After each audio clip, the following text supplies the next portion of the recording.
não é da maneira que a gente gostaria, do momento que a gente está passando no mundo, mas também é válido, né? A gente que fica tanto tempo longe da nossa família e a gente acha até estranho, né? Minha mulher tá me botando para fora de casa para me treinar. Não, eu fiz um paredão em casa ontem. A minha esposa já foi pro paredão. Deu empate, eu era o líder, eu já mandei ela pra lá. Ela tá na berlinda. Talvez ela saia da casa hoje. É uma doideira, mas o bom é que a gente está com a família, isso é um momento único e inesquecível pra gente. Você tá onde? Tá no Rio? Tá. Por onde Tô você no tá? Rio, tô no Rio. Tá em casa? Tô em casa, tô em casa. Jogando muito fute-mesa? Um pouquinho. As crianças jogam, né? Gostam. Então a gente vai fazendo um pouquinho do fute-mesa, um pouquinho do videogame, um pouquinho de iPad. Vai tentando fazer várias coisas. Não vem me falar que joga PES, você joga FIFA, né? Jogo FIFA, jogo FIFA. Boa, porque eu encho tua bola lá no comentário. Se eu souber que você tá jogando PES, que é o concorrente, eu vou começar a te cornetar, tá? Não, é FIFA até mostra, tá louco? Tiagão, bate-papo super descontraído. A gente quer contar um pouquinho para essa molecada. A ideia da nossa live é aproximar as crianças do Caioba e todos os seus fãs, porque a live é aberta, e contar um pouquinho da tua vida fora de campo, um pouquinho da tua trajetória. Para começar, fala onde você começou, os primeiros passos dentro do futebol, onde foram? Não, na verdade, cara, eu comecei a jogar Olha, com olha sete que anos em moleque. escolinha, né? Eu acho que mais ou menos essa idade aí, eu estava numa escolinha do núcleo do Fluminense em Campo Grande. E esse núcleo foi fazer um amistoso contra o Fluminense em Xerém. Se eu não me engano, nós perdemos de 12-1. E Ah, o foi Fluminense, equilibrado. foi bem equilibrado. E aí o Fluminense, na época eu jogava de volante, né? Chamou eu e mais um atacante desse núcleo, onde a gente ficou fazendo avaliação durante um período.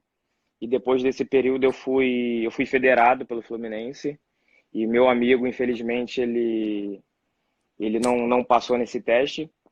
E eu segui, se eu não me engano, mais 6 meses, até que mudou a categoria no ano seguinte. E eu fui mandado embora porque mudou o treinador, mudou todo mundo. E o treinador, como eu não sei o porquê, acho que ele não gostava muito, enfim. Ah, E ele sempre já tem uns tinha. caras desse, né? Eu acho que ele já tinha o time dele meio que formado, sabe? E ele embicou naquela, vou seguir com o meu grupo, aqueles que estão chegando agora eu vou desfazer deles, que ele busque em outro lugar, né? E aí eu fui girando, cara, fui girando pelo Rio de Janeiro aí, Madureira, Olaria, Flamengo, Botafogo e América. Então, o América foi o único que me aceitou, né? Legal. Fiquei, se não me engano, um ano, né, no América Futebol Clube. E logo após o treinador do América, o Carlinhos, ele foi convidado a trabalhar no Barcelona Esporte Clube, né, de Vargem Grande, aqui no Rio. E ele foi convidado para o profissional já. E eu não tinha idade ainda, nem de juniores, né? Ele me levou para Aham. lá, eu jogava com os juniores, mas treinava com os profissionais. Descia para jogar.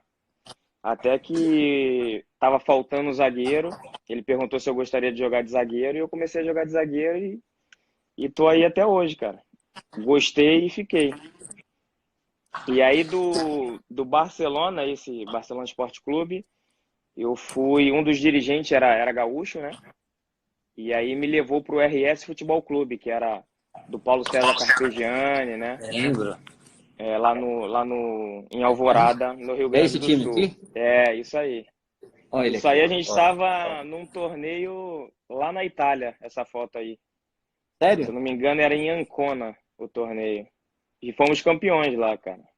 Ah, e os caras já começaram a olhar pra você diferente, tá vendo? Era uma questão, era um indício. Na verdade, uma história assim bem curiosa que eu nem terminei o campeonato porque eu fui convocado para a seleção de base que ia fazer uns treinamentos, se eu não me engano, em Curitiba. E aí eu Aham. tive que voltar às pressas de lá, meio que fugido assim, né? E aí eu cheguei em Porto Alegre, já embarquei direto para Curitiba, onde fiz um período de treinamento, minha única vez sendo convocado pelas categorias de base da seleção brasileira. Depois eu só voltei na principal. Aí você passou pelo Juventude e foi para a Europa, Isso. né? É. Aí eu fiquei 3 anos no RS Futebol Clube, e em 2004, um dos nossos dirigentes esportivos era o Rodrigo Caetano. Ele Grande acabou Rodrigo. ele acabou a carreira dele lá jogando com a gente, era o nosso capitão, e encerrou a carreira e virou dirigente. E foi ele que conseguiu essa minha ida para o Juventude de empréstimo para disputar o Campeonato Brasileiro, o Campeonato Gaúcho, enfim. Aham. E, e aí eu fiquei 6 meses no Juventude e fui vendido para o Porto, né? De Portugal. Eu joguei só o primeiro turno do Campeonato Brasileiro e fui vendido para o Porto. Chegou no Porto, eu fui contratado para o time principal. Acabou que eu fiquei no time B desde o início. E aí começou aquela história da minha doença, da tuberculose, né? Que eu já estava jogando doente, sem saber que estava com essa doença. Essa aí mesmo. Bonita capa, hein, E meu? ficou legal, né? Lindo. Ficou muito legal. E então eu já jogava, cara. Eu jogava muito doente, eu tossia muito, eu não conseguia fazer as coisas que normalmente eu poderia fazer, né? Eu sentia meu pulmão ardendo muito, mas a gente E do ainda nada, não. Thiagão? Do nada, do nada, do nada. E a gente não sabia o porquê, né? Até Aham. o Rubem Júnior estava comigo no time B. Eu acho que ele tinha feito uma besteira Grande no time Rubão. principal. Rubão, E aí, gente finíssima. gente fina. Aí desceram ele pro time B. Eu fiquei lá com ele. E ele estava também com um pouco de dor no peito. Ele ficava me sacaneando, que era saudade da minha namorada na época, que é minha esposa hoje.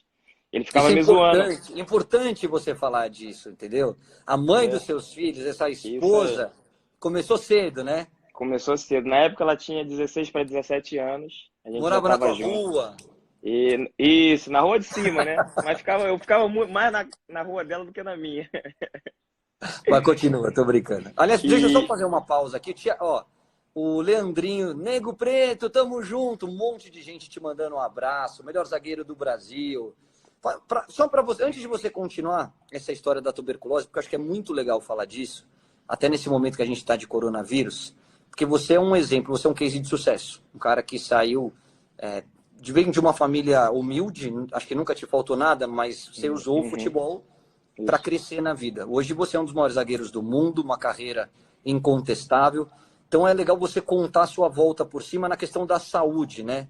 Que você teve um problema sério de tuberculose, mas conseguiu se tornar o monstro que você se tornou. Então, Caio, acho que eu já contei isso algumas vezes, mas sempre que eu estou contando para alguma pessoa, ela fala: Caraca, nunca escutei tua história. E até um tempo atrás eu estava fazendo massagem em casa com a massagista que nos atende. E eu comecei a contar para ela, ela não sabia da história, ela começou a chorar, porque ela estava passando por um momento difícil e não sabia como reagir, ela fazia oração a Deus, e naquele momento ela falou: Pô, minha oração, ela foi atendida. Tudo que você falou é o que eu pedi em oração, sabe? Que legal. Então, eu olhei para ela, ela estava pingando, ela não estava nem fazendo mais massagem com óleo. E eu fiquei tão assim, cara, tão feliz de estar podendo contribuir assim, né, para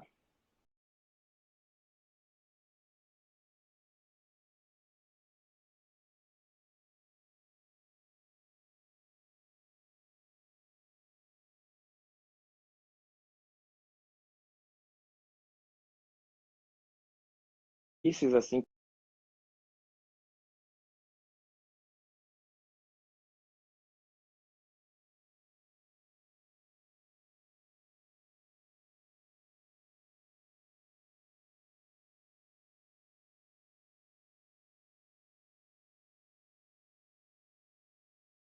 Um cara campeão de títulos, de levantar troféu, mas eu digo que campeão da vida, assim, sabe?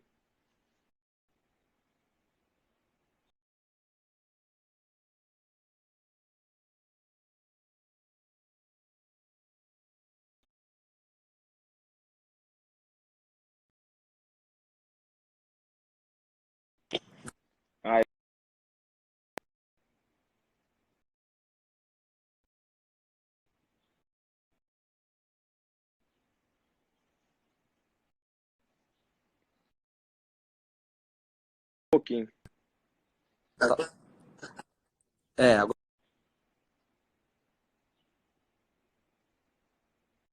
Tá, eu não estou escutando. Tiagão? Escuta um pouco, vai e corta. Estou escutando muito. Tá, melhorou agora? Eu... Voltou? Tá voltando aos poucos, parece. Bom, eu tô te ouvindo bem agora. Você consegue me ouvir bem, Thiago? Eu escuto um pouquinho, cara. Então, vamos tentar retomar o papo que você estava falando como você enfrentou a tuberculose antes de virar o monstro que você virou depois. Então, foi em 2005, né? Que a doença ela foi constatada pelos médicos russos, já que eu fiquei apenas 6 meses no Porto e fui transferido para o Dinamo de Moscou, na Rússia. E chegando lá, tive que fazer alguns exames normais, né? Para que a gente possa... os exames médicos de rotina. E um desses exames, como eu já não estava conseguindo treinar muito bem em função das dores no peito, fizeram um check-up geral no pulmão. E naquele momento só mandaram eu parar de treinar, ficar no quarto fechado. Você ficou sozinho, Thiagão? Você ficou com alguém lá? Fiquei sozinho. Sozinho? Fiquei sozinho. Barra, né? E Difícil, aí, né? isso. Só que a pré-temporada nossa, ela foi em Lisboa. Eu fui do Porto para lá e voltei para Lisboa para fazer a pré-temporada no CT do Esporte. Tá. E aí nós ficamos no CT do Esporte e já mandaram eu parar de treinar. Não me falaram o porquê. E eu também não conseguia me comunicar, como o russo eu não falo, o inglês também não. Então foi bastante complicado essa ligação nossa. E aí, voltando para a Rússia, 2 ou 3 dias depois, mandaram eu ficar em casa, que dentro de alguns dias eles iam entrar em contato comigo, ia mandar uma tradutora para me explicar o que estava acontecendo. E aí chegou o tal dia, o doutor chegou, já pediu para mim arrumar umas malas, um computador, um videogame, para ir no hospital fazer uns exames. Eu achei aquilo estranho, né? Perguntei para a tradutora por que eu estar levando o computador, videogame e uma mala pro hospital. Ela também não me falou, só pediu para que eu pudesse fazer o que ele estava falando. E chegando no hospital, numa sala assim fechada com os doutores, estava a minha radiografia, num quadro assim, que praticamente eu só via um pulmão ali. Eu só via um lado. O outro tinha um buraco enorme, você não conseguia ver. E ele já estava sendo mais agressivo do que o normal, porque ele já estava já indo para o outro pulmão. Você via um pedaço já do outro pulmão sendo infectado, podemos dizer assim, né? E aí eu sou leigo no assunto, perguntei o porquê, e a doutora me mostrou que eu já não tinha praticamente um pulmão, e se demorasse 1 ou 2 semanas para descobrir essa doença, ela já não teria mais cura, porque ela ia avançar de uma forma que ia acabar com o meu outro pulmão e aí eu ia vir a óbito, né? Então, graças a Deus, deu tempo para que eu pudesse fazer esse tratamento. Fiquei 6 meses internado na Rússia, né? Esses 6 meses, os primeiros 2 meses eu fiquei sem receber visita nenhuma. Apenas a tradutora que ia levar aqueles cartões de internet para mim, poder colocar no computador para que eu pudesse comunicar com os meus familiares no Brasil. E ao final dos 2 meses eu pude ir para casa sexta-feira à noite e voltava segunda de manhã para o hospital e ficava esse período todo. No início foi minha mãe e um amigo meu para lá ficar comigo para me dar esse suporte, até para levar comida para mim, né, de casa, uma marmita, porque a comida do hospital eu não conseguia comer. E logo depois, minha mãe teve que voltar para o Brasil com alguns problemas pessoais, e aí foi a minha sogra e a minha namorada, hoje minha esposa, com 17 anos, né? Na Fala o época nome que ela dela, tinha. Tiagão. É a Isabelle. Senão você vai dormir na Ela, sala. é, ela largou os estudos, né, na época, era de menor, teve que pegar algumas, algumas assinaturas, principalmente do pai, de autorização para poder viajar. Senão tava pensando que a mãe ia roubar ela dele, ia ter essa história. Mas aí ela largou os estudos, foi para lá, ficou comigo e nesse, se eu não me engano, mais 4 meses ela ficou comigo lá, né? Uhum. E aí acabando o tratamento, que o tratamento da tuberculose são 6 meses. E o final dos 6 meses você tem que estar curado, né? E quando chegou o final dos meus 6 meses, eu ainda não estava curado. Você achou que você ia Eu ainda largar, não que você não estava fosse curado. continuar? Achei. Achei que eu não ia aguentar. Até porque no final dos 6 meses, praticamente eles te tiram do hospital, né? Você não pode mais ficar. E aí a doutora falou para a tradutora e ela traduziu que eles queriam operar o meu pulmão. Esse pedaço que ainda não estava curado. E ela, na visão dela, eu não ia nunca mais jogar futebol se eu fizesse essa cirurgia. E aí foi onde entrou o Ivo Wortmann, né, que era meu treinador lá na época, Uhum. meu empresário, o Paulo Tonieto, que me tiraram da Rússia e me levaram de volta para Portugal. E aí no Porto, na cidade do Porto, eu conheci um especialista que se chamava Joaquim, né? Parece que todos eles se chamam Joaquim, né? Ou Eu não Manuel. lembro o sobrenome, eu não lembro o sobrenome dele agora. Ele, na primeira consulta, ele falou: fica tranquilo que você vai voltar a jogar futebol. E aí, cara, eu fiquei mais relaxado, tirei aquele peso das minhas costas, porque até então eu não sabia que eu iria voltar a jogar futebol. Era o meu sonho de Uhum. criança, como muitos aqui que estão vendo na live, de repente essa história pode inspirá-los em alguma situação aí na frente. Não, e não, ainda mais em época de coronavírus, pô. É super legal o teu depoimento aí, teu testemunho, porque a gente vai sair dessa. A gente já a vida volta ao normal, ter um pouquinho Exatamente. de otimismo e jogar pra cima e falar desse time aqui, ó, que eu sei que tá no teu coração, ó. Que depois você Esse voltou aí pro é clube. fera. E aí, depois dessa reabilitação lá no Porto, eu voltei para o Fluminense. Voltei para o Fluminense. Na verdade, Caio, é uma história bem engraçada. Eu tenho que contar porque a gente só depois a gente vai entender os planos de Deus para nossas vidas, né? Fiz o tratamento com o Joaquim lá no Porto. Voltei praticamente curado para o Brasil. Fiz a pré-temporada com um preparador físico aqui no Rio de Janeiro. Eu treinava na areia e aquele pequeno, aquela pequena área de grama que tem na orla, porque eu não tinha campo, não conhecia ninguém. E aí meu empresário conseguiu um preparador físico que começou a fazer os trabalhos comigo para que eu pudesse voltar a jogar.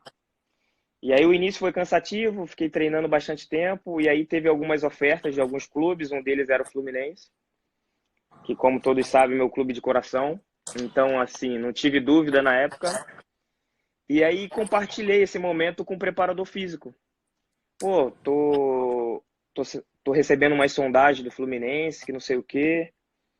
É meu clube de coração, meu sonho era jogar lá, jogar lá. E aí acabei o assunto, Caio, e ele virou para mim e falou: pô, eu sou o preparador físico do Fluminense. Eu não sou o primeiro, mas eu sou o Aquelas segundo. coincidências da vida, né? Isso. Ele falou: eu sou do Fluminense. Então, quando eu cheguei no Fluminense, quando eu assinei o contrato, ele já sabia tudo que eu tinha feito já de pré-temporada. E aí só deu para mim assim, fazer os exames médicos. Sabia que você Eu estava tive que fazer voando, uma né? Que bateria, fisicamente era só se apresentar e jogar. exatamente, e Tá passar com um nos pouquinho. exames pulmonares, né? E aí fiz um monte de Uhum. exame na época da Unimed com o Celso Barros, enfim, tive que fazer um monte de exame. E o último deles era do pulmão, para saber se eu estava realmente curado. E aí sentei na mesa do doutor, o doutor falou, não, você está bem, que não sei o quê. Mas eu tô vendo aqui que tem várias cicatrizes no seu pulmão, isso é uma coisa normal, que você vai ter que se adaptar a esse momento novo para você. E antes dele me dar o aval, ele perguntou com quem que você terminou o tratamento. Eu falei com o Joaquim do Porto, da cidade do Porto. Ele falou, sério? Eu falei, sério. Ele falou, Joaquim foi o meu professor, ele que me ensinou tudo que eu sei hoje. Pô, para você Que ver, legal. um lá em Portugal, outro aqui no Brasil. Aí depois Mas tudo entraram interligado.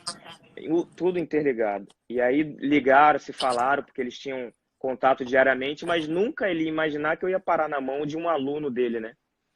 Que E aí legal. as coisas foram se encaixando, Caio, que só depois a gente vai entender, né? A É. gente tem que passar por esses momentos para lá na frente a gente entender. Você jogou muito, ganhou bola de prata de melhor zagueiro do Campeonato Brasileiro, foi vice-campeão de Libertadores, ganhou um monte de coisa. A torcida do Fluminense está mandando um monte de like, então eu vou dar uma corrida aqui, Tiagão, porque tem tanta coisa que eu quero saber de você. E tem a galera da Itália, tem a galera de Paris, lá da França, tem a torcida do Flu. Então, mandando um abraço ao Mário, Flu, volta ídolo, Fluminense, Marcão, nosso amigo Marcão, um dos grandes jogadores da história do Fluminense, tá aqui na nossa live também te mandando um abraço. Você volta ou não volta? Você pretende encerrar a carreira? Não tô falando que você tem que parar não, tá? Mas você pretende um dia voltar? Pô, já ia perguntar, pô, tá achando que... Não, Mas você Caio, tem mas esse sonho de um isso... dia voltar? Tenho. Tenho, porque num dos momentos mais difíceis da minha vida, o Fluminense abriu as portas para mim, né, Caio? E eu sou muito grato. E essa gratidão, ela tá acima de qualquer coisa. Eu penso sim, não sei quando ainda, Uhum. mas eu penso em voltar a investir essa camisa novamente. O meu último jogo no Maracanã foi um jogo contra o Ipatinga, onde a gente já estava livre do rebaixamento, porque esse ano foi um ano muito difícil. A gente teve umas brigas boas aí para escapar desse rebaixamento. E no último jogo contra o Ipatinga, no Maracanã, tinham, se eu não me engano, 52 mil pessoas para ver a minha despedida, né? Então isso mostra o carinho e o reconhecimento do torcedor tricolor comigo. Então eu pretendo sim voltar para poder encerrar de uma maneira digna e falar: meu sonho está realizado. Não, e a torcida do Fluminense em peso aqui, como muita gente querendo saber se você volta a vestir essa camisa aqui, ó. Tem um monte. Para começar, vai, manda uma saudação para todo mundo em italiano que está seguindo o nosso bate-papo aqui. Guarda, io sono molto contento di aver messo questa maglietta del Milan, una maglia storica, che era un sogno mio di arrivare in Europa e giocare con una squadra importante. E quello sogno è stato realizzato con la maglietta di Milan e conseguentemente con la maglietta del Paris Saint-Germain. Quindi sono sempre molto felice perché sempre che torno in Italia, soprattutto a Milano, sento che i tifosi milanistas sono sempre molto contento di vedermi e quindi vediamo quello che succederà al futuro.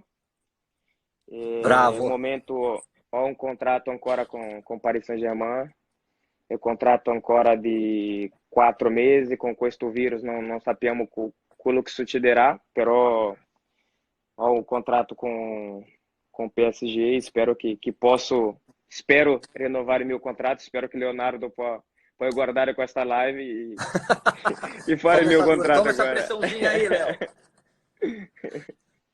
Tiagão, você chega no Milan, a gente vai falar muito de Paris Saint-Germain agora, mas você chega no Milan e você pega Robinho, Pato e Zlatan. Quem te deu mais trabalho? Acho que o Pato, hein, cara. Acho sério? que o Pato. Apesar que no início, no primeiro dia, foi o que mais me ajudou. Porque eu cheguei, já estava caindo à noite, eu tinha que chegar e fazer os exames no Milan Lab. E ele ficou me esperando para que ele pudesse ser o tradutor, para poder me ajudar. Então ele ficou até, sei lá, 9 horas da noite, o treino acabou às 5, ele ficou lá me esperando para poder me ajudar. Mas depois foi eu que ajudei ele, porque esse moleque ele não é normal não, cara. Gosto muito dele, mas ele não é normal não, ele tem um parafuso a menos. Ele aprontava mais que o Zlatan, que Ibrahimovic? Aprontava muito, cara. O Ibra Sério? Conta uma aprontava dele. mais dentro de campo, né? Pela personalidade dele, né? O Ibra tem uma personalidade muito Aham. forte. Mas o Pato fora de campo, cara do céu. Era duro, hein? Era duro. Eu e o Robinho tinha. O Robinho tendo que amparar o Pato. Isso, nossa senhora, cara. Eu não consigo imaginar isso. Não, não, não, não. Não é possível, não é Não, é possível. O imaginável. Robinho cuidando de alguém não tem alguma coisa errada, Thiago. É. O Pato, ele era tão sem vergonha, vou contar a história dele, que lá no Milanello tem quartos duplos e individual. Ele ficava no É. individual, eu e o Robinho junto. O Robinho, pelo amor de Deus.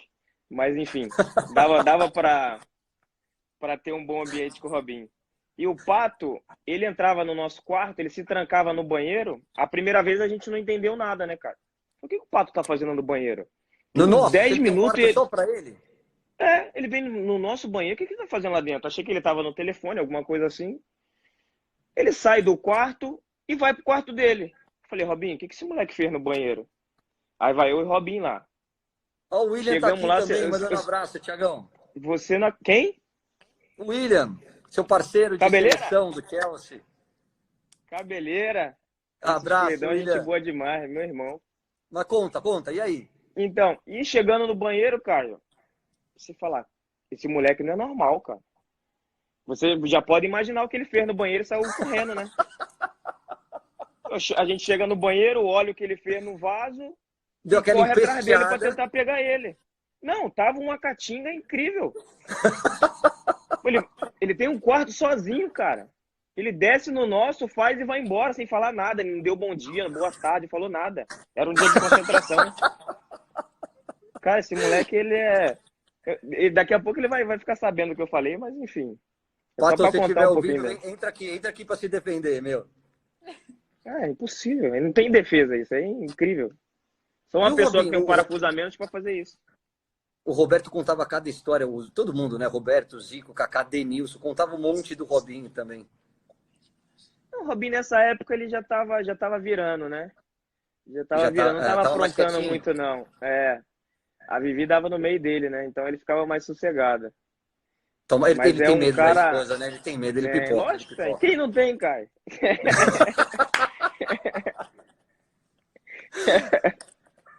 Pô, eu recebi uma mensagem esses dias, eu falei, caraca, que legal essa mensagem. Aí li, falei, caraca. Aí tava escrito assim, nesses dias de quarentena, conversando com a minha esposa, eu vi o quanto ela é gente boa, né, cara? Tipo assim, Mas que é verdade, doideira. cara. A Ai, gente quarentena do tá céu. revelando cada coisa. Tá, pior que tá. Pior que Vem tá. cá, Zlatan, eu acho o Zlatan um dos caras mais engraçados que existe no futebol. Não o conheço pessoalmente, mas acho que ele é um marrento, gente boa. Sabe aquele marrento engraçado? Sim. É isso ou ele é meio mala no outro sentido? Não, não é não, cara. Quem conhece ele, quem tem um convívio com ele ali diário, no cotidiano, você vê que ele é esse mala que você falou aí. Mas Ele é querido, né? pra fora, assim, a aparência que ele dá, né? É que é um cara, pô, esse cara marrento do caramba, cada frase que ele solta, né? Vira e mexe tem Aham. alguma frase dele aí. Agora, antes dele sair lá de Los Angeles, se eu não me engano, ele falou: agora vocês podem voltar a assistir o futebol de vocês aí, que eu fui embora. Tipo assim, essas Ele é frases, demais. só ele que tem essas tiradas. Você ouviu agora Mas, do coronavírus? que ele falou que se o Corona não vier até ele vai atrás do Corona, né? Se o Corona não vem a Zlatan, Zlatan vai até o Corona. Ele tem essas loucuras aí. Mas ele é muito gente boa, Caião. Ele é muito gente boa. Eu tenho um contato com ele ainda diário, assim, a gente fala, sei lá, uma vez por semana ou 3 vezes, 2 vezes no mês, assim, a gente troca um pouco de mensagem. Agora tá um pouco difícil. Eu falei com ele se eu não me engano, uns 10 dias. Ele tá na Suécia, né? Com a família dele, fazendo essa quarentena aí também. Mas é um cara, assim, que tem uma vontade enorme de ganhar. Ele não aceita perder. Os treinamentos é uma briga constante, quem joga contra ele, quem joga no time dele. Enfim, uma das nossas brigas, eu briguei com ele umas 2 vezes. Uma no Milan, se eu não me engano, 2 no Paris. Sério? Porque uma da pré-temporada, essa história é legal. Das pré-temporadas a gente fez no centro de treinamento da seleção francesa, em Clairefontaine. E aí, Caio, pô, pré-temporada a gente foi fazer um coletivo e sabe que, pô, na pré-temporada os coletivos são ridículos, né? Todo mundo Aham. sem perna, todo mundo cansado, não Cozido. consegue fazer o que a mente fala para fazer. E ele tava quebrando no treino, ele tava quebrando muito. Toda bola que ele pegava, ele errava. E ninguém falava nada, o Zlatan, né? Ninguém falava nada. E eu lá de trás, boa, Zlatan, vamos. Não dá nada, né? Andiamo, andiamo. E eu errei uma, ele não falou nada. E aí ele pediu uma bola em profundidade, pô, perna pesadíssima, né? Eu fui meter um lançamento lá de trás, a bola não chegou na metade, cara. Ele começou a gritar lá da frente, abrir braço. Oh, Thiago Silva errando isso, que não sei o quê. Não, como é que ele falou? Não é possível. Ele começou a me excomungar lá da frente. Aí Aí você eu não contei aguentou. de 1 a 10, ele continua falando. Aí eu comecei a falar também. Eu falei, pô, tu tá errando todas as bolas que você pega, você erra. Ninguém fala nada contigo, eu sou o único que tô te apoiando. Agora eu erro uma bola, você vai me crucificar pra todo mundo? Aí começamos a discutir, pra lá, pra cá. Aí o treinador chamou, acabou o treino. Ah, vocês não podem discutir dessa maneira, que não sei o quê. Os jogadores mais importantes, imagina os outros olhando isso, que não sei o quê. Eu falei, tá, eu tô errado, mas ele também tá errado. Tá. Aí acabou o treino, botou todo mundo pro vestiário. Eu fiquei puto no campo, Caio, porque, pô, eu fiquei doido. Porque E eu era aí? o único que tava apoiando ele. E aí ele foi pro vestiário brabo, foi na frente, e eu fiquei no campo um pouquinho, depois eu fui caminhando pro vestiário, bolado eu tava, muito bolado. Aí cheguei, para passar pra fisioterapia lá, você tem que passar pelaquela água gelada que a gente faz pós-treino. E ele Aham. tava fazendo a água gelada. E Aí não dá pra passei, encarar, o cara é grande, o cara luta, não, você né? tá doido, o pé dele vai lá em cima, rapaz. Tá aqui E aquela aí, voadora. eu passei de cabeça baixa, assim, puto, né? Falei, puta merda. Aí passei por ele assim e falou, Thiago. Eu falei, ah, pronto, vem ele de novo. Aí voltei, olhei pra ele, ele falou, você me desculpa, eu tava errado. Uma das poucas vezes que eu errei na minha vida. Pô, Desculpa. que legal. Aí eu falei, cara, aí me quebrou, né? Vontade que eu tava de Aham. xingar ele, me deu essa aí, eu peguei e saí assim. Aí ele, não, primeira vez que eu erro na minha vida. Primeira vez, ele não falou uma das poucas vezes, ele falou, a primeira vez que eu erro na minha vida. Até Então, na hora de pedir desculpa. desculpa, ele É, continua sendo Ibra, né? ele continua, ele continua. Mas ele é um cara que tem um coração muito bom, cara. Se você conhecer ele, você vai gostar da pessoa Zlatan. Tiagão, outro amigo nosso, cracaço também, que tá aqui na live te mandando um abraço, falou: sai daí, te amo, Paulinho. Paulinho Paulinho, tá aí com a Paulinho, gente. cuidado aí, Paulinho, onde você tá? Volta pro Brasil, meu, chega de China. Tudo começou aí, vem pra cá. Mas eu acho que ele tá aqui, não tá não? Acho que ele tá. Deve estar descansando aqui, né? Acho que todo mundo Né, voltou. aproveitando um pouquinho. Paulinho, beijo. Olha aí, ó, Índio, velho. resenha furada. Ah, Índio, você gosta, você dá de saudade, rapaz. Ô, Instagram, deixa eu te falar uma coisa, Instagram. Por que vocês não colocam 3, 4 pessoas na tela? Eu queria chamar o Paulinho, chamar o William, pra todo mundo ficar naquela resenha, mas só Não, dá pra não, colocar Paulinho, um, Paulinho né? tem resenha não. Sem resenha. Não? Não. Olha lá, tá no Brasil, ó. Boa, Paulinho. Saudade de você, amigo. Eu quero todos vocês no Você... Caioba, tá? Quando vocês tiverem agenda, eu quero vocês aqui com a gente para passar o fim de semana, passar uma semana na Bahia. A gente tem um monte de Pô, calendário. boa, boa. Tiagão, Eu falei com o Cadu, cara, eu quero ir, meu. Me ofereci pra ir, hein? pô, deixa eu mandar um beijo pro Cadu. Você sabe que eu sou padrinho de casamento dele, né? Sei, sei. Cadu é um dos grandes amigos que eu fiz no futebol, que ajudou muito. Hoje trabalha com o Thiago e com mais um monte de craques aí. Ele ajudou muito para que a gente conseguisse fazer essa live. E esse cara Ah, aqui, Tiagão? chatão. Quem que é esse? Ah, Ney Fera, Esse moleque aí, cara, esse moleque é especial, viu? Eu gosto Eu muito sou dele um também. pouco meio suspeito pra falar. A gente escuta cada coisa que falam dele, mas a gente que conhece ele, a gente vê o coração que esse moleque tem, a alegria que ele tem em jogar futebol, em em fazer gol, em ajudar a equipe. Então eu sou meio suspeito, as pessoas até falam que eu passo a mão muito na cabeça dele, mas ele sabe que não é isso que acontece. Quando eu tenho que falar com ele, eu falo. Ele me chama de chato, que eu sou um velho chato, enfim. Mas sou um chato do bem, um chato que quer o bem dele também. Sempre que ele faz uma besteira ou outra, a gente dá um puxão de orelha. Mas ele assim, cara, as pessoas conhecendo ele pessoalmente acaba com qualquer impressão negativa que tem dele, porque ele é um moleque realmente especial. Você o conhece, você sabe do que eu tô falando, né? É. Eu sempre falo isso, a gente, como comentarista, eu sempre tento trazer um pouquinho do que as pessoas não estão acostumadas a conviver, a conhecer do cara fora do campo, né? Que ele é um craque, todo mundo sabe, mas é um moleque do bem, cara. É um moleque que tem que aprender com alguns erros que ele cometeu aí, mas é um moleque do bem e joga muito. Deixa eu te fazer É. duas perguntas para a gente mudar de assunto, que eu quero falar um pouquinho de seleção com você. Paris Saint-Germain, cara, vocês estavam voando nessa temporada. Antes dessa parada aí do coronavírus, vocês vêm batendo na trave, né? Eu acho que o grande projeto é a Champions.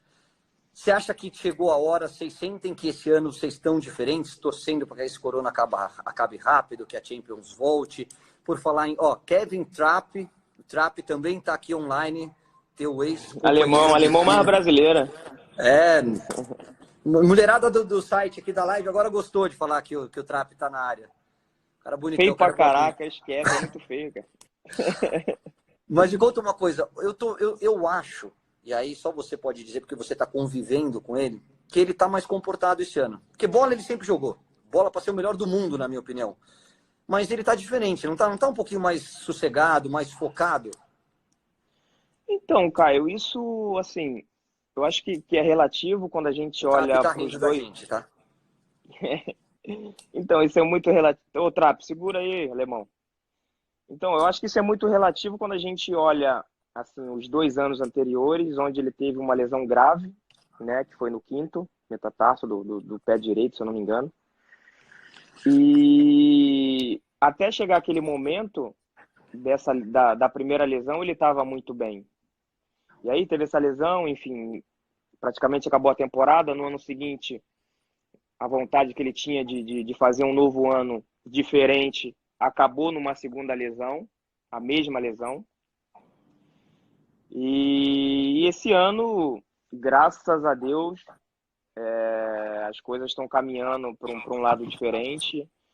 Ele está tão bem contra os outros anos e não está tendo lesão. A gente espera que isso Graças a continue, Deus. não só ele, mas como todo o elenco do Paris Saint-Germain, porque a gente sabe que o momento mais importante da temporada é esse, que chegou o coronavírus, enfim. A gente não tem como fugir disso, mas eu vejo um time preparado, Caio. Assim, se a gente vai chegar a conquistar o título, isso a gente não pode garantir. Mas uma coisa eu posso te afirmar, o grupo ele está muito competitivo, um grupo consciente de tudo que a gente tem que fazer para chegar. A gente sabe que a gente não pode só depender do Neymar, do Mbappé, do Di Maria e do Cavani lá na frente. Lá atrás a gente tem que fazer a nossa parte. E eles cuidando na parte defensiva da maneira como fizeram nos outros jogos, principalmente nesse segundo agora, contra o Dortmund, sem torcida, sem nada, que a gente sabe que a motivação vai lá embaixo. Os meninos estavam super motivados, acredito que até por causa de algumas provocações do time do Dortmund no primeiro jogo, não da comemoração do menino lá, mas Do Haaland. mas do volante que citou uma coisa no Twitter, metendo uma foto indicando que o atacante ia fazer 2 gols, enfim, o outro volante falando muito. Eu acho que isso nos motivou muito mais do que qualquer outra coisa. O diretor esportivo falando que a gente não estava preparado para esse tipo de situação, que nos outros anos a gente foi assim, aceitamos a pressão de ter que passar daquela fase, a gente não conseguia, que de repente esse seria um ponto positivo para eles, enfim, falaram um monte.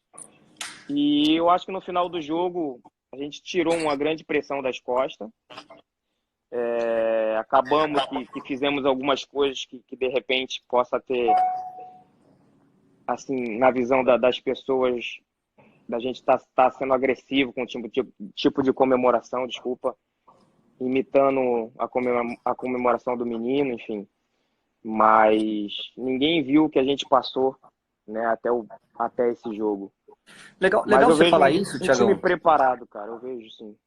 Legal você falar isso, porque na hora que vocês fazem a comemoração, que o Neymar mete aquela aqui e tal, assim, né?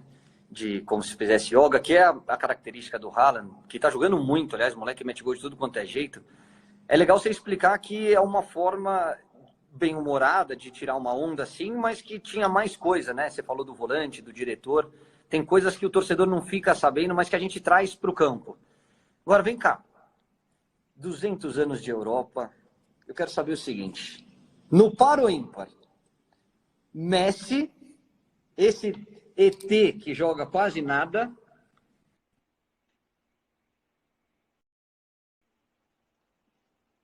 Cara, quem é que você contrataria para o seu time? Messi ou Cristiano? Então, Caio, não é querer ficar em cima do muro, e eu não vou ficar, até porque eu tenho uma opinião própria.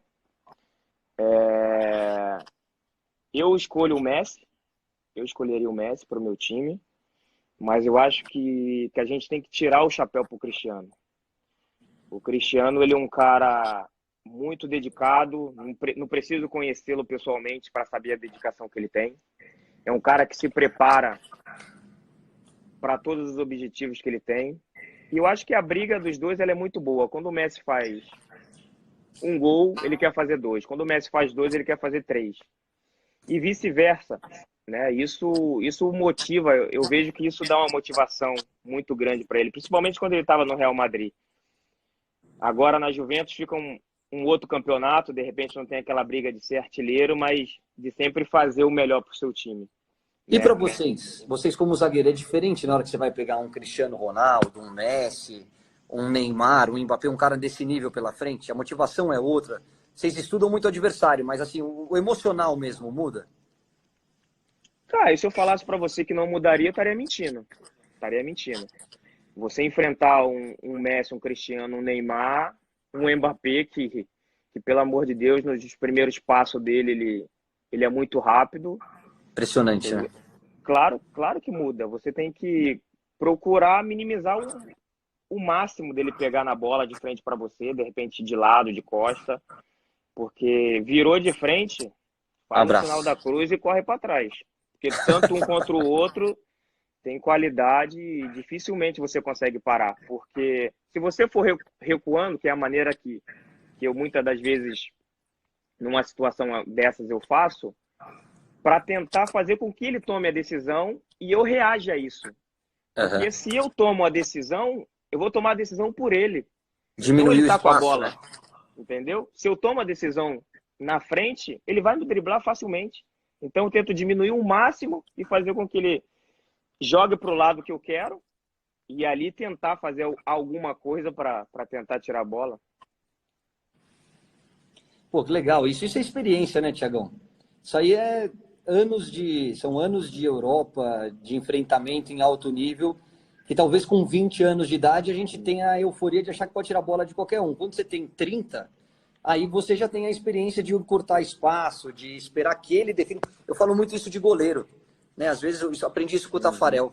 Uma vez eu saí cara a cara com o Tafarel e fiquei esperando ele definir ou ele vir para dar o bote para eu tirar dele, ele não tomava nenhuma atitude. Eu fiquei É, esperando, chegou uma hora, eu me atrapalhei, chutei, ele pegou. Eu falei, caraca, ele não saiu. Que é é, exatamente isso, né? Ele deixou é que isso eu aí. tomasse a iniciativa para depois ver o que ele ia fazer. Vem É porque cá, se você toma a iniciativa, você toma por ele, né? Ele faz o inverso e já era. vamos falar da amarelinha? Oh, senhor. Vamos. 3 Copas do Mundo, 2 Olimpíadas. Orgulho, né, Tiagão? Poder vestir tantas vezes essa camisa? Demais, cara, demais. Eu sou muito grato, sou muito grato por vesti-la. Embora nas seleções de bases eu não tive oportunidade, até porque eu estava de repente em clubes assim um pouco mais desconhecido, como o próprio América, o Barcelona do Rio e o RS, mas a gratidão imensa. Só não foram 3 Olimpíadas porque o Paris não me liberou da terceira, né? Ah, é Da verdade, terceira né? vez. Liberou só o Marquinhos, né? Foram Liberou o uma Marquinhos medalha de porque prata e uma de bronze. a primeira foi bronze, né? Em Pequim, prata em Londres e seria ouro no Rio, né? E aí o Paris, por já ter o Marquinhos na seleção, por ter idade também, liberaram o Marquinhos e me seguraram. Senão, na pré-temporada e no início da temporada, a gente ia ficar sem a dupla de zaga, né? É. Não vou entrar em assunto da Copa aqui no Brasil, até porque você não estava em campo e o nosso propósito não é esse, é jogar para cima e falar de coisa boa, mas eu tenho uma curiosidade que é na última Copa do Mundo. Brasil e Bélgica. Qual é a sua leitura daquele jogo? Queria que você me contasse. A minha sensação, e aí eu estou falando como brasileiro, como comentarista, é que a gente tinha potencial para jogar mais do que nós jogamos na Copa do Mundo. E que nós perdemos por uma grande seleção que jogou mais bola do que a gente. Eu acho que a gente tem um defeito aqui no Brasil de sempre achar que nós erramos e nunca reconhecermos o mérito do adversário. E o time da Bélgica era um timaço. Você estava lá dentro. O que você achou? O que aconteceu? Dá a tua opinião, meu. Então, Caio, eu que estava dentro de campo, a gente tinha uma equipe que queria o mesmo objetivo do nosso e que tinha, não digo a mesma qualidade da gente, porque eu acho que nós éramos superiores à equipe da Bélgica, eu acredito nisso, mas que a seleção deles é uma das melhores, se eu não me engano, da história da Bélgica, né? Você vê É a jogadores que geração de jogam ouro que eles chamam, a né? em grandes clubes na Europa, uma seleção que está junto há algum tempo, dizer assim, da comissão técnica, bastante tempo trabalhando junto. Mas no jogo, eu vi dois jogos em um. Porque o primeiro tempo foi praticamente deles. A gente pouco criou. A gente estava com uma dificuldade incrível em conseguir manter a posse de bola e ser agressivo no momento que a gente deveria ser. Então eles estavam Surpreendeu a diminuindo isso. formação deles, Thiagão? Surpreendeu. O Lukaku um pouco mais, não como centroavante, um Surpre... pouco mais aberto, Surpreendeu. mexeu um pouquinho com a Surpreendeu gente. porque a gente estava de uma maneira, esperando de uma maneira, e eles jogaram praticamente com 2 atacantes, um nas costas do Marcelo e o Azar nas costas do outro lateral. E praticamente eu e o Miranda ficava sem jogador para marcar. Porque ele voltava, né, o Ele, Lukaku? ele voltava pela beirada, se o Marcelo subisse pela esquerda, ele não subia tanto para marcar, ele ficava nas costas. Num determinado momento que o Miranda não conseguia pegar, e eu ficava praticamente sobrando, mas muito longe do Azar que estava na esquerda e dele que estava lá. Eu não conseguia cobrir nenhum dos dois. Então foi um pouco pego de surpresa, tanto que no segundo tempo a gente teve menos dificuldade, a gente acertou, a gente viu que estava se fazendo de errado, onde o jogo reverteu. Tivemos O uma bola primeiro do tempo empate até da deles, virada. exatamente. E eu falei com o Renato Augusto esses dias. Eu vi uma foto dele chutando assim, ele falou: Thiago, não me faça isso. É. Eu sonho com esse lance até hoje. Parece que a bola vai entrar e eu vou comemorar o gol, sabe? Então, o Grande segundo tempo, Renatão, gente finíssima. Renatão. Então, o primeiro tempo foi deles, foram superiores a nós. Mas eu acho que o segundo tempo a gente teve uma pequena vontade para poder, pelo menos, empatar o jogo. Na prorrogação a gente não sabia o que poderia acontecer, mas eu acho que, num todo, o empate seria o resultado mais justo, porque o segundo tempo também foi nosso. Também acho. E o vestiário? Eu acho que isso é uma curiosidade de todo torcedor. A gente jogou, a gente sabe como funciona, tanto quando a gente conquista o título, quanto quando as coisas não saem como a gente acontece, como a gente queria. Foi muito triste. Como é que foi quando vocês se encontraram lá? Acabou a Copa do Mundo, choro geral, cabeça erguida, como é que foi? Ah, cara, como toda eliminação, né?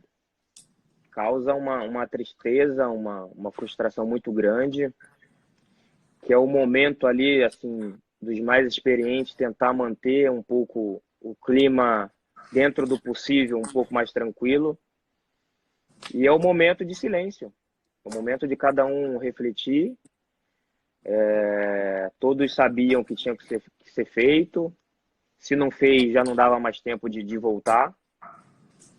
Então, é um momento que você tem que manter a tranquilidade. Por mais que seja duro, por mais que seja triste pra gente, é levantar a cabeça. Eu acho que a gente saiu de uma maneira, não digo justa, porque o futebol ele quase sempre não é justo, mas faz parte.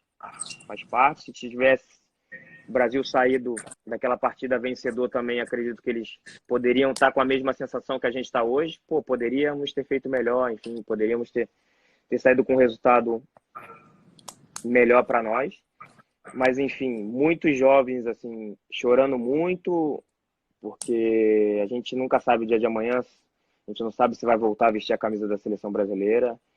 Era a minha terceira Copa e dessa foi diferente da do Brasil, porque a do Brasil eu estava na arquibancada, por mais que o choque tenha sido grande também, eu não estava lá dentro com a mesma sensação que eles estavam. Cheguei num vestiário muito triste, todo mundo muito abalado, perplexo, porque a gente não estava entendendo o que tinha acontecido. Principalmente no intervalo, eu tentei descer no vestiário e falar algumas coisas, mas era uma coisa que era quase que impossível de acontecer, que era reverter a situação. E essa da Bélgica, a gente estava bem próxima, e eu acho que a frustração maior, assim, minha, individual, é porque se eu olhasse o meu time jogando, os jogadores em cada setor do campo, eu via que a gente tinha uma condição muito grande de ganhar a Copa. Muito grande. É claro que eu acredito que a gente fez uma Copa razoável. A gente começou... Eu acho que o primeiro resultado negativo deixou a gente um pouco meio que apreensivo. Depois o Tite teve uma conversa com a gente, com o grupo, colocou a gente para cima, colocou a autoestima lá em cima. E depois ficou um pouco mais fácil assim, para a gente. Aí veio o resultado positivo, que te dá um algo mais, que aquilo te impulsiona para frente, né? E aí as coisas foram melhorando, mas eu acredito assim, o segundo jogo da Bélgica foi o nosso melhor jogo, se eu posso te falar assim, dentro da competição. Os outros jogos jogamos bem? Jogamos razoavelmente bem. Dentro da proposta de jogo dos adversários muito fechado, eu acredito que a gente tenha jogado bem. Mas o segundo jogo da Bélgica, precisando do resultado, a gente foi muito bem. Desculpa muito te bem. Cortar. O Instagram te dá só 1 hora de live. Eu ficaria mais 3 horas falando com você. Vai cair. Só para te dar um abraço. Beijo na esposa, nas crianças. Obrigado pelo carinho com a turma aqui do Caioba, viu, amigo? Rapaziada do Caioba, um beijo para vocês. Espero um dia que eu possa estar presente aí para dar um abraço em geral. Tá bom? Estamos te esperando. Vamos que vamos. Obrigado, Caioba. Valeu, amigo. Tchau, tchau.